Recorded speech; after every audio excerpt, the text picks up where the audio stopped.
Namaskar. Welcome to this third and the final session of the summary of the first Adhyaya of Sri Bhagavad Geeta. We start with our gratitude to the Lord, with whose grace everything is possible. We pray to this Guru Shishya Parampara, through which this knowledge is preserved and transmitted through generations. I pay my respects to my Guruji Pujya Guruma, with whose grace I am able to learn the scriptures and share this understanding with you. We start with a prayer. Om Sahana Bhavatu Sahanau Bhunaktu Saha Viryam Karavavahai Tejasvinavadhitamastu ma vidvishavahai. Om Shanti Shanti Shanti. So the first Adhyaya of Sri Bhagavad Gita is the background of the Bhagavad Gita. It's an important Adhyaya. It's called the Arjuna Vishada Yoga because Arjuna gets grief on seeing his relatives in the battlefield. It should not be neglected because there is no message of the Lord, but it gives us a good understanding of why this battle and why this message and what is the purpose of this message. It shows us the psychology of both the sides, the Kauravas and the Pandavas, and each person, how we all have this Daivi and the Asuri Sampattis in us, the good values. There is a constant tug of war between these good values and the vices between us, or the not so good values. And predominantly it helps me to improve my own self. It tells us who is the candidate for this kind of a message, who is that undecided, confused person who has struggled in his life. Arjuna here is the person who has a lot of faith in the Dharma, but he gets attachment. He gets, that's the root cause of the bondage according to the scriptures, and that's why this message.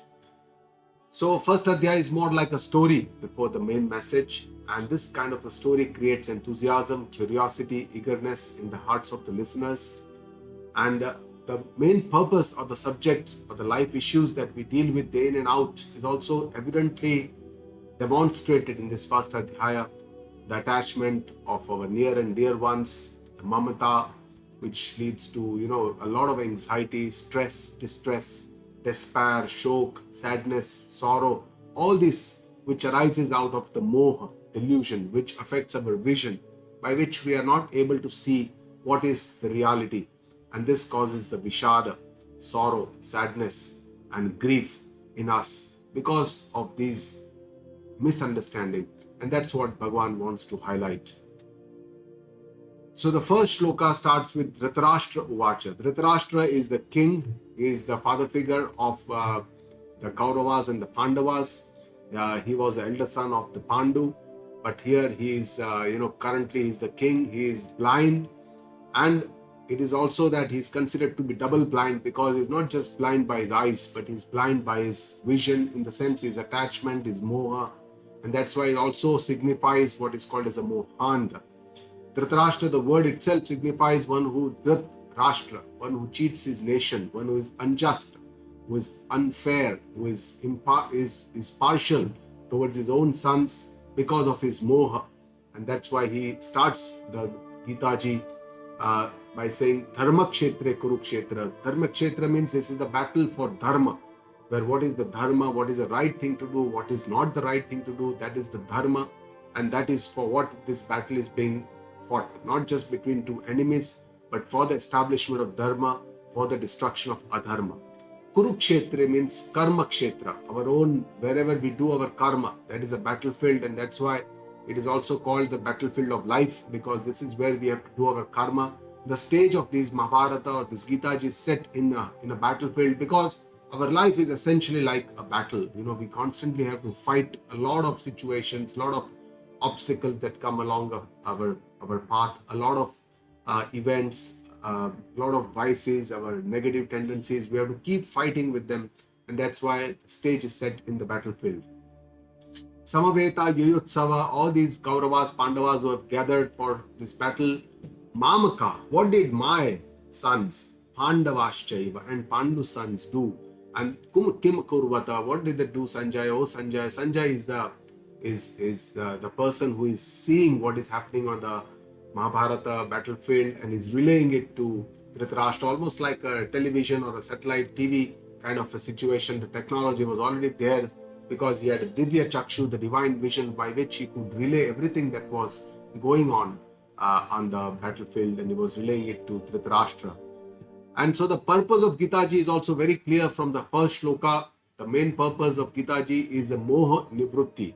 It's taking care of our misunderstandings, our confusions, our delusions, our moha, which is the main cause. And finally, in the 18th Adhyaya, when Bhagavan finishes his message, Sarva Dharman Parityajya, when after he finishes his message, he asks Arjuna, did your moha get destroyed?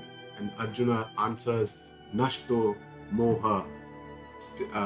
I've regained my senses. My moha is destroyed. And this is what is called, for any scripture, this is called Shadaling Vichara. How we understand the purpose of that scripture, it is from Upakrama Upasamhara, how it is started and how it ends. So this determines, this is one of the Shadaling Vichara, which tells us the purpose of the Grantha or the scripture.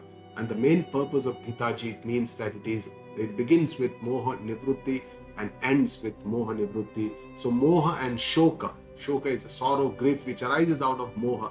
So all these Mamata attachments, all this, Bhagavan wants us to get rid of this, and that is the main purpose of Geetaji. That is what we understand. In the next shloka, Sanjay is speaking. Sanjaya Uvacha, he says, now Duryodhana Drashtva tu Pandavanikam. He wants to see the Pandava army Vyudham, which is arranged in a military formation, and that's why he goes to Acharya Upasangamya. He goes too close to his Acharya, his Drona, his teacher, Raja, because it tells Duryodhana is a Raja. Of course, he behaves like a Raja. He's not the king. King is Dhritrashtra at the moment. Vachanam Abravit. He speaks these words to Acharya Drona as Duryodhana goes to Acharya. And this now what he's speaking is describing both the armies, the Pandava and the Kaurava armies, that shows his mind, his psyche of Duryodhana.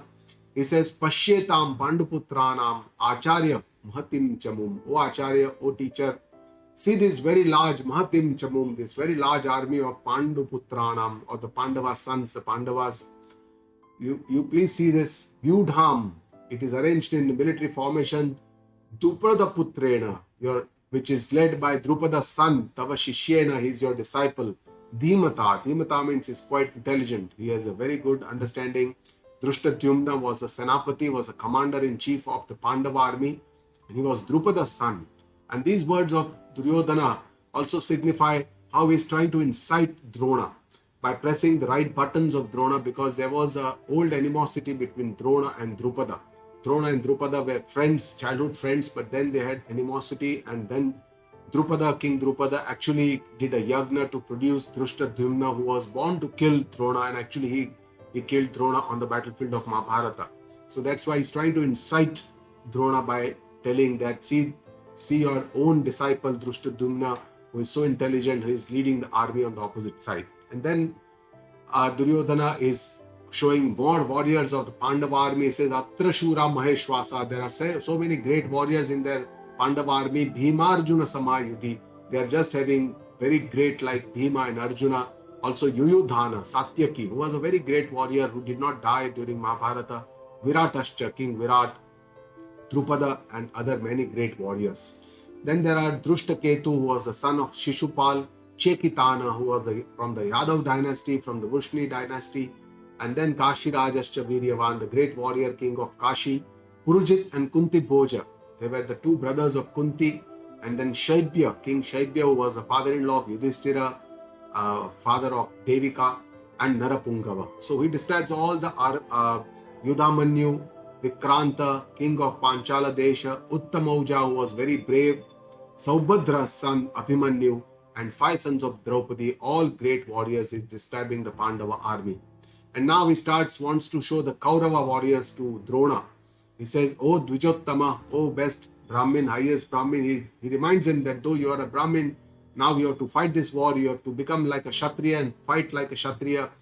He says, in our army also, I want to show you all these great warriors. Nayaka Mama Sainyasya, all my leaders. That shows his own attachment to his army.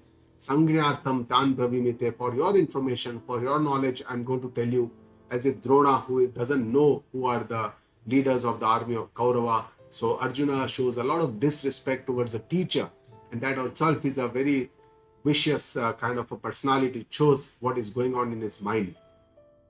He says, Bhavan Bhishmascha Karanascha. You yourself is telling Dronacharya. Bhavan means yourself, your highness. You, Bhishma, Karna, Krupacharya, Samitinjaya, Ashwatthama, who was Drona's son, who craftily killed all the 5 sons of Draupadi after the Mahabharata war was over. Vikarna, who is brother of Duryodhana, actually was quite a dharmishta person. He was a very righteous kind of a person, who was a person who stood up in the Pandava Sabha when Draupadi was being ashamed and said that Draupadi is not she's not a thing that can be shared or can be shared between like this. And Somadatta's son, Bhurishrava, who was very great in elephant warfare. So Duryodhana is trying to show less of his army, and that also shows his wicked nature. He wants to show that the other part has a very big army, our part is a small army. This kind of a mentality is a person who is a greedy person, wants to grab from others, wants always to show that the other side has much more than what I have. Apart from them, he says there are many great warriors. Madarthe tyakta jivitaha. They have all given up their life for me. That is what Duryodhana tells Drona. And they are all very expert. Nana shastra praharanaha. Very different types of weapons. Shastra, which are, with the hand which is being wielded. Astra, which are hurled at somebody, like some kind of bow, arrow, and missiles and things like that. Astra, he says. And prahara. Prahara is the one like a mace or a gada, which is a big prahara can be done. They are all wielding this kind of weapons, and they are very expert in warfare. They are all my own Kauravas. They are, they have given up their life to me. They are coming here. They have come here for me. This shows his pride, his ego, and his selfishness, because he feels that shows his self-centeredness that people, Kaurava army have got together just for the sake of Duryodhana. And then Duryodhana compares both the armies, and that also shows out of fear. What he says is aparyaptam tadasmakam. Our unlimited army, says balam bhishma birakshitam, is guarded by the great Bhishma, and says paryaptam vidamhetesham. There means Pandavas, limited army, paryapta army, balam bhima birakshitam, is guarded by Bhima. Though Bhima is not the Senapati, Dhritrashtra is the commander, but he says because he's worried about Bhima always, he's talking about that it is guarded by Bhima. And overconfidence of his army, that also shows his ego, that our army is unlimited, cannot be destroyed, cannot be won over.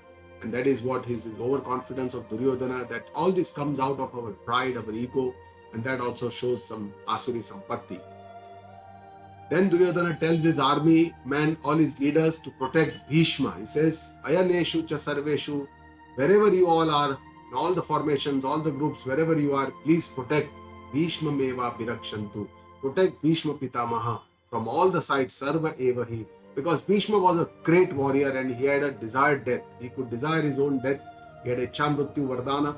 And that's why Bhishma, if he alone would have been sufficient to destroy the entire Pandava army, such was his strength. But he had already made it very clear to the Pandavas before the battle that he would not fight Shikhandi if Shikhandi comes in front of him, because Shikhandi was a born woman and then he had turned to men, and that's why Bhishma said, I would not like to fight a woman. And that's how the way he could be killed was already made very clear to Pandavas beforehand. Then there was this next session which is starting, is now the war is beginning, and the signaling of this beginning of the war is by blowing of the conches. Tasya Sanjaya and Harsham, to please Duryodhana, the patriarch, Kuru Vruddha Pitamaha, Bhishma Pitamaha, who was a patriarch of the Kuru dynasty. He roars Sinhanadam Vinatyoche. He roars like a lion, Shankham Dadmau Pratapavan, and blows his very large conch very loudly, his conch shell. And this signifies the beginning of the war. And the war strategy is to intimidate the opposite part army. So that's why they blow a lot of other instruments and drums also. So now Tataha. Tataha means then. Then what happened? It's like a story. It goes Shankhascha Bhairyascha Panavanak Anaka Gomukhaha. All the other conches blew, which was followed by beating of all these different types of drums, Vairya, Panavan, Anaka, Gomukha, Ranashinga, and all these different types of drums. They begin very, very loudly, they started beating. And this Shabda Tumula Abhavat, this produced a very, very large, deafening kind of a noise. This was a tendency to suppress the opposition army. And then Tataha, next, what happened is Tataha Shvetair Hayar Yukte, seated on a divine chariot, Mahati Sandane Stito, adorned with Shweta Harai Uktehi, with white horses. There were 4 white horses on the chariot of Arjuna and Krishna. So then they also started blowing their conches. First Madhava, first Krishna, and then Pandavaschaiva. Then Arjuna blew their divine conches. And which conches they blew? Because there is a story behind all this. Rishikesha, Krishna blew his Panchajanya conch. Arjuna, Devadatta conch. Bhima, who was a Bhima Karma, who used to do great work. Vrukodara, he was a voracious eater, and he blew his Poundram Dadbhau Mahashankam, a large giant pounder conch. And all this, there was a story how they got all these their own conches. They had defeated a lot of kingdoms, and from those kingdoms they had got these conches. And then Kunti's son Yudhishthira blew his Ananta Vijaya, because he was ever like a king. He was a great king. Yudhishthira, when he was a king, but then now currently he is not the king. And Nakula, he blew his Sugosha Shankha, and Sahadev blew his Manipushpika Kauncha. So all these conches were played. King of Kashi, the great archer Shikhandi, the great warrior, son of Drupada, Drushtadyumna, and Virata Satyaki, who never loses any war.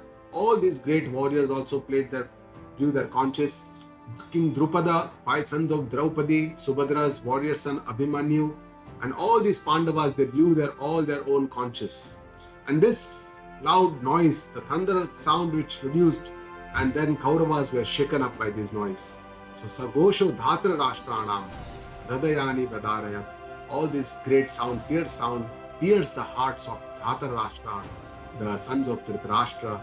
And this thunder sound, Tumulo Avyadunaya, it spread all across Nabhascha Prithvim Chaiva. It spread across the world, entire Prithvi, and also Nabha, also the sky. In the sky, it spread across all these areas. So the loud sound was created. And now, next, Atha. Atha means now, the chapter changes. The war has already started. The conches have been blown.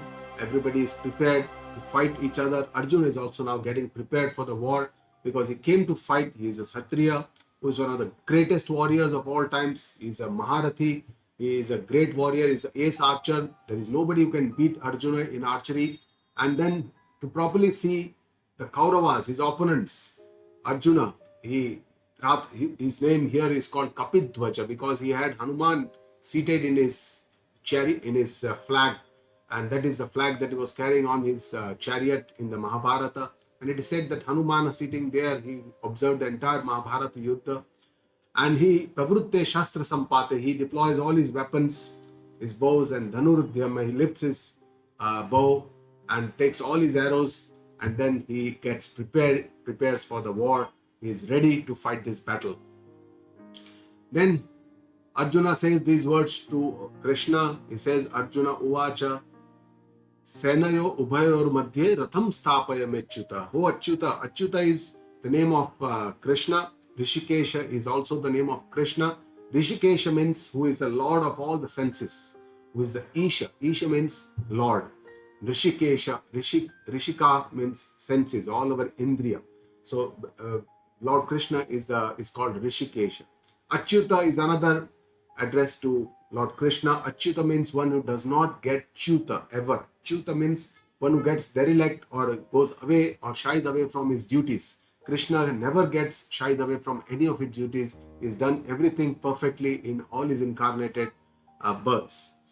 So here Arjuna is now telling Krishna that take my chariot to the center of both the armies, Sthapaya, and keep my Ratha, my chariot, steady there in the center of the army. Now this Arjuna, why does he tell this? He says, still I want to see all those with whom I have to fight this battle, because I want to see my opponents. Before that, I don't want to go into war I want to see how strong their army is, how brave they are, what is their formation. I want to see all those who have gathered for this battle, who are the well-wishers of Kaurava. But here he's saying Durbuddhehe. Durbuddhehe means their intellect is distorted. All these Dhritrashtra, the Kauravas, the sons of Dhritrashtra, they are Durbuddhi, their intellect is distorted. They are not able to see that they are going in for an unnecessary adharma, and that's why they have to go for war. That's what Arjuna feels so far, so good. Next, Sanjaya Uvacha. Sanjay now starts speaking. He says, Eva Mukto Rushikesho Gudakeshena Bharata. Sanjay speaks, oh Dhritarashtra. Bharata here is the address for Dhritarashtra because he's also from Bharat dynasty. The address Bharata in Geetaji is commonly done for Arjuna. When Krishna is going to give his message, he will speak, Hey Bharata. That is because all they are the Bharata dynasty. The Kauravas and the Pandavas, they are all from the Bharat dynasty, from the lineage of King Bharata.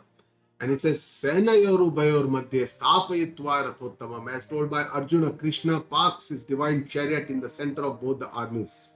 So Krishna here is the Sarathi. He is a charioteer of the Ratha, the chariot of Arjuna. And Arjuna is the Swami. He is the Rathi because he is the master and Krishna is a Sarathi. So here Arjuna gives an order to Krishna to take his chariot to the center of the battlefield. Normally nobody can order the Lord himself. Here the relationship is different, and that's why Krishna obeys the order of Arjuna and takes the divine chariot in the center and parks it there as told by Arjuna. So Krishna now tells Arjuna to see all these Kauravas, those who are standing in the opponent army. Krishna says, O Arjuna, he says, Kurun Pashya, Pashyetam Samavetan Kurun iti. See all these Kurun. Kurun means Kuru, the Kauravas. See all these Kauravas, he says, Bhishma Drona Pramukhata. Those who are led from the front by Bhishma, Drona, Sarvesham Chamekshita. And see all the other kings, all the other warriors. See Arjuna, such a large army is there.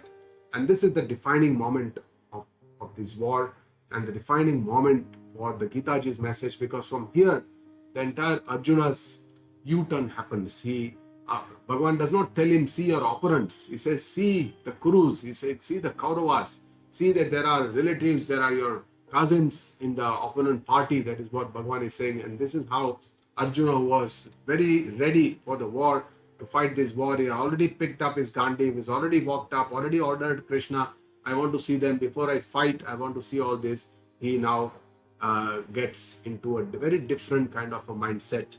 And Arjuna, instead of seeing the opponents, instead of seeing his enemies, instead of seeing all the warriors, he is now seeing all his relatives in the opposite party. He sees his uncle, grandfather, all his gurus, Drona, Krupacharya, all his metal uncles, Shakuni and others, his brothers, their sons, their grandsons, and all his friends he sees in the opponent party. He sees his father-in-law, his friends, is standing in front of him. He sees all his relatives, Sarvan Bandhun Vastitan, all his relatives who are present. Instead of the warriors, he only sees his relatives in the opponent party. And then what happens to Arjuna? Krupaya Paraya Vishnu, Vishidannamidam Bravit. Krupaya Paraya, Para, Krupa means filled with deep compassion. He develops attachment by seeing his relatives. He develops attachment. He says, filled with very deep compassion, Avishtaha, which is born out of a storm, an emotional storm which is raging inside Arjuna. And this is only because of the attachment that he is having with his own relatives, his own cousins, his own brothers. He says, Vishidannam idam bravit, filled with Vishidan, with despair, with shock, with sorrow. He says these words, Arjuna Vacha Drashtvevam Swajanam Krishna. Oh Krishna, having seen my relatives, Yuyutsam Samupastitam, those who have gathered for this war. It describes what is happening. Arjuna says, Sidanti mama gatrani, my limbs are becoming weak. Mukham cha parishusyati, my mouth is become dry. He says, Vepathusha sharire me, my body is trembling. Roma harshashcha jayate, I'm having goosebumps. I cannot see what is the right thing. This is the stress response that Arjuna is having. He says, Gandivam sransate hasta, my bow, my Gandhi is slipping from my hands. I'm not able to hold it well. Yakshaiva paridahyate. My skin is burning a lot. Nacha shaknomi avasthatum. I'm not able to stand. I'm feeling very weak. Ramati vacheme manaha. My mind is going in whirls. I'm having a lot of disturbance. And Arjuna was such a great warrior and ace archer. He describes his condition very simply with whatever he's having, without any pride, without any ego, shows that he's very humble person, very simple person. Arjuna's name, Arjunatvat, means Rujutvat. He is a simple person, simpleton. He doesn't feel that what Krishna will think, that a ace archer like Arjuna is now becoming very weak. He's not able to lift his arrows also. He's not able to, he's feeling dizzy. And Arjuna then starts talking about the opposite result of the war. He says, Nimittani cha pashyami viparitani Keshava. Hey Keshava. Keshava is also name of Krishna, who takes away all the miseries from us. He's saying, I'm seeing all the viparitani pashyami, all the opposite kind of omen. I'm not seeing the right vision. I'm also seeing the opposite side of the war. Seeing the other side of the war, he says, I don't see nacha shreyo anupashyami. I can't see any benefit hatva swajana mahave. In killing my own relatives. Arjuna is saying that now I'm seeing all the opposite result of the war. I don't see any benefit in killing my relatives. There is no point doing this war. And with this, Arjuna gets a U-turn and develops a kind of attachment. Now Arjuna develops dispassion, vairagya. He does not want to fight this war. He says, Nakankshe Vijayam Krishna. Hey Krishna, I don't want any victory. I don't want to be successful. I don't want to win this war. He says, Nacha Rajyam Sukhanicha. Neither I want this kingdom of Hastinapur, neither I want any happiness in my life. He says, King no Rajyena Govinda. Oh Govinda, what will I do with this kingdom? Kim Bhogai Irjivitenava. What will I do with all these pleasures? What I do with all this life? It develops a kind of a temporary vairagya that we develop when we are faced with a very difficult situation. We just want to run away. We don't want to fight. We, develop what is we call as a smashan vairagya. Everything looks very, superficial. And this is, according to our shastras, this is not the true vairagya. A true vairagya, the name vairagya word stands for, the true vairagya is when this happens out of viveka, by the right understanding. And this is long lasting. It is not a superficial vairagya. It is not a temporary vairagya. It comes out of a lot of understanding, viveka of the scriptures, of the right understanding, what gurus tell us. And with this, when we develop mahatva buddhi, when our sense of importance to these worldly objects reduce, then we develop a little bit vairagya. And then this is a very essential guna, essential attribute for a seeker who is on the path to obtain this knowledge. And this is not the true vairagya that Arjuna is developing. So Arjuna, with this moha, with this mamata, his vision is changed. He is now saying, he says, for whom we have renounced this desire for kingdom, pleasures, happiness, also for life and wealth, they are all standing here for the battle. What is the point in fighting this battle? He's telling, Krishna is giving many, many different excuses, justifications. Krishna is not uttering a single word. Lord Krishna is just listening. He's a very good listener. He's listening what Arjuna is talking, what all excuses he's giving. Arjuna again describes his relatives. See, Krishna, see, there are my teachers, my gurus, my cousins, my fatherly figures, my maternal uncles, my father-in-law, grandsons. How can I fight with them? They're all my relatives. He doesn't know what is the right thing to do. He doesn't know whether he should fight or whether he's not fighting. He's showing his confused state of his mind. And with this, finally, he says, I don't want to fight even though I get killed. He says, I do not desire etan hantumichami. I don't desire to kill Gnatopi api Madhusudana. Even though I get killed, oh Madhusudana. Madhusudana is the name of the address to the Lord who was destroyer of the Madhu demon. He says, even though I get killed, I don't, api trailokya rajas, even if I get the kingdom of these three worlds, heto kimnu mahikrute, even then I don't want to kill them. I don't want to fight this war. It is enough, he says, I don't want to. And then Arjuna's mind is again clouded. He says, Nihatya Dhritrashtra, by killing the sons of Dhritrashtra, he says, Ka priti saddhanana, what happiness will we achieve? And it will only give us atatayinaha. They are the wrongdoers, and by killing them, we will get only papameva he says we will get only sin, only papa by killing this Atatayana. Atatayana are the people who actually are the torturers, or they do a lot of torture to humans. Either they burn the homes, or they kidnap the wives, or they loot the wealth. Those are the Atatayanas. And in our Shastra, punishing the Atatayanas does not give any sin. But here Arjuna is saying by killing this Atatayana, these wrongdoers, we shall only get some sin. That also shows that his mind is clouded. He's not able to think clearly because of this attachment.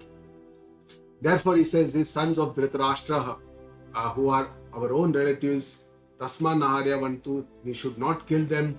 And by Swajanam hi katham hatva sukhina syam Madhava. Hey Madhav, how can we become happy by killing our own relatives? There is no point doing this war. He's trying to explain and convince Krishna that this war is useless.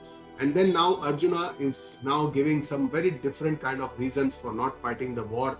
So far he's just talked from emotional angle, but now he's wanting to give him some strong reasons for not finding the war. And he finds the reason. He says, Yadyapetena pashyanti, they are not able to see, because Kaurava's mind is filled with lobo pahat chetasa. They are filled with greed for this kingdom, for this wealth, for everything. So they are not able to see. But at least we should be seeing. Why can't we see this crime of kulakshaya krutam dosham, this crime of the kulakshaya, the destruction of the family, the entire family, our clan, everything will be destroyed in this battle.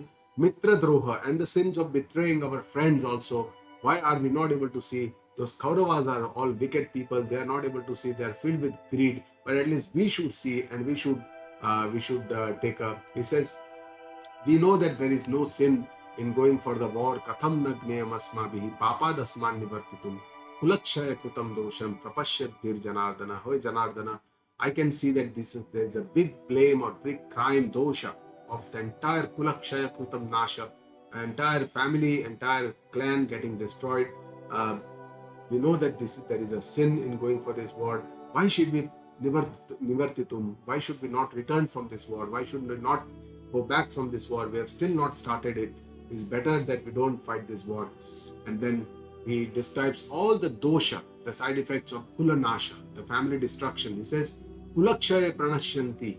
With the destruction of the family, kula dharma sanatana, the perennial lineage that goes on in the family, the kula dharma, through which all these sanskaras, dharma sanskaras, the righteousness, what to do, not to do, all this goes on in the families. This sanatana dharma, that which is a perennial lineage of ours, will also get destroyed, he says. And dharma nashte kulam krutsnam, when the dharma is destroyed, adharmo bhi bhavatyuta, the adharmas will rise, it will increase, and this will not be good. He says, when adharma bhi bhavat Krishna, when adharma will rise, pradushyanti kulastriyaha, the females of the kulastriya will get pradushyanti, they will be blamed, they will become immoral.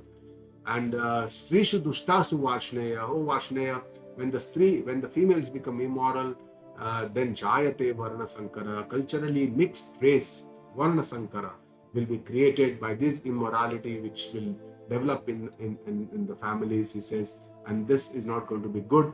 And he says, sankaro narakaya, when the mixed race is created, kulagnanam kulasyacha, the dharma will not be protected. This will lead to a lot of sins, and he says, what will happen? Patanti pitaro yesham, our ancestors will also not have peace. They will also fall from their dignity, from the righteous place. Lupta pindo takakriyaha, all their rituals, pinda kriya, all these shastriya, the rituals or the post-death rituals which are done for the ancestors, like pinda kriya, shraddha, tarpana, all these will become lupta.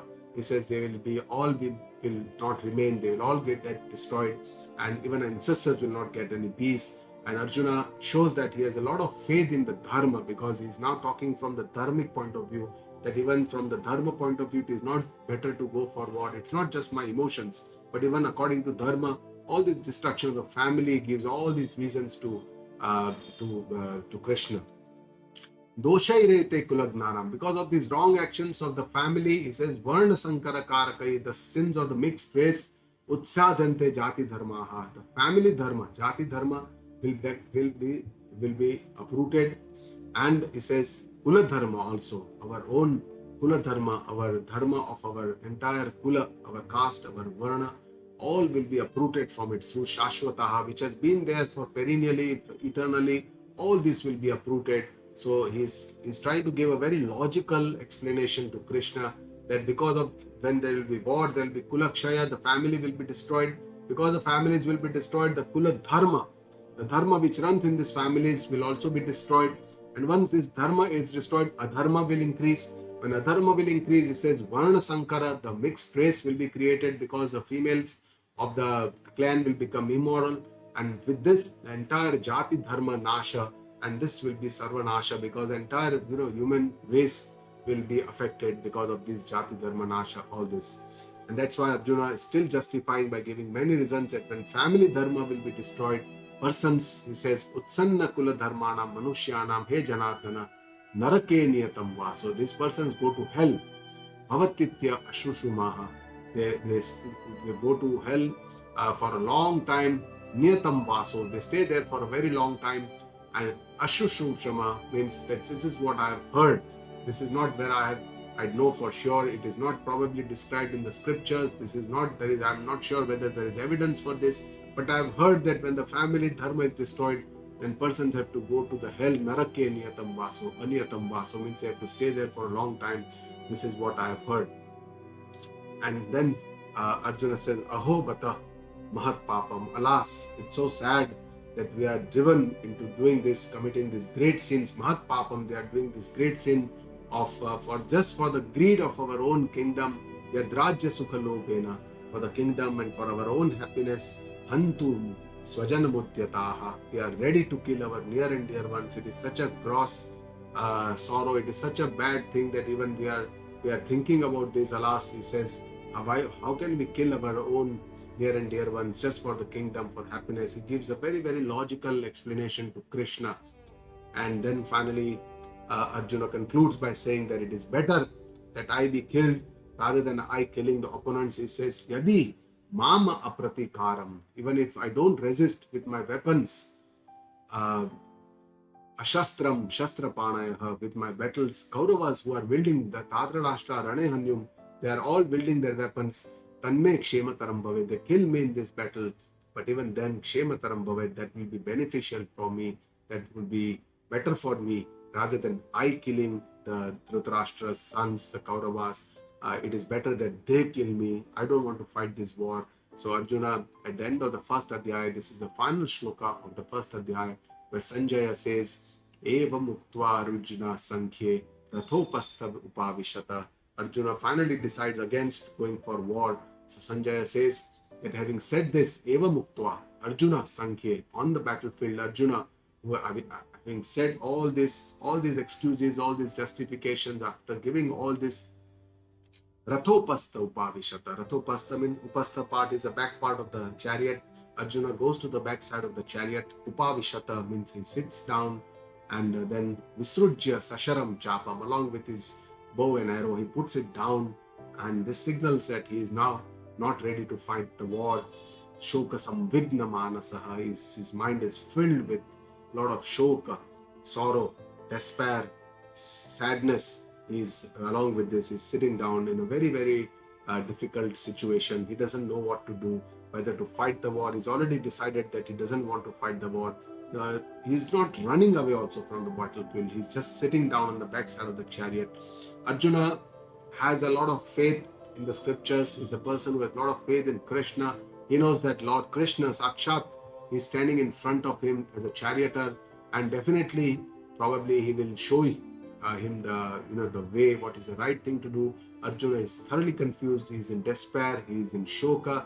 And we, all the Jiva, we come to this situation in our life where we don't know what to do. We are, very upset. We don't know what is the right thing to do, what is the right thing to speak at that point of time. And with this despair, Arjuna, what he does is he puts all this in front of the Lord. And then finally in the second Adhyaya, he accepts to become a disciple. In the 7th shloka, he accepts to become the disciple of Krishna. He surrenders to Lord Krishna. He says, Shishyasteham shadimam tvam prapannam.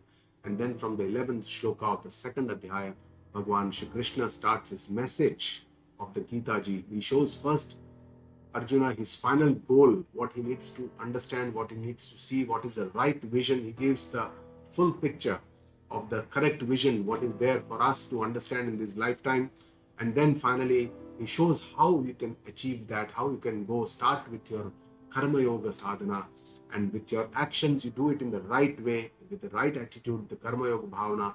And then with this, you finally will go to this final stage of the wisdom, which is the Sthita Prajna. He shows all the attributes, the characteristics of who is the person who is having this wisdom, this wise, firm wisdom that is steady, which does not move.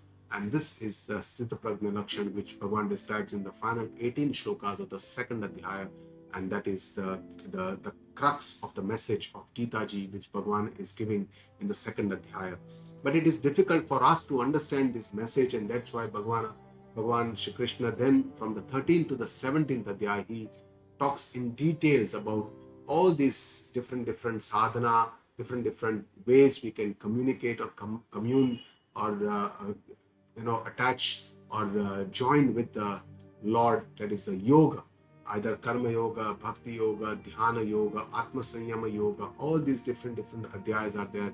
It gives us a lot of different understanding of the of the Lord, of the Ishvara, the Gnana, the final knowledge, Daivi Sampatti, Asuri Sampatti, Shraddha, Traya, Vibhag. All the different Adhyaya gives very great detailed understanding. And finally in the 18th Adhyaya, Bhagavan again summarizes all his message and shows us what we need to do, where we need to start, where we need to reach, and how can we go that, what are the ways we can reach to the end. So Arjuna Vishada is the beginning of the journey, and with this, Lord is going to give him the message how we can take care of this Vishada, what is the different understanding that we need to have, how we can avoid sorrow and grief in our life.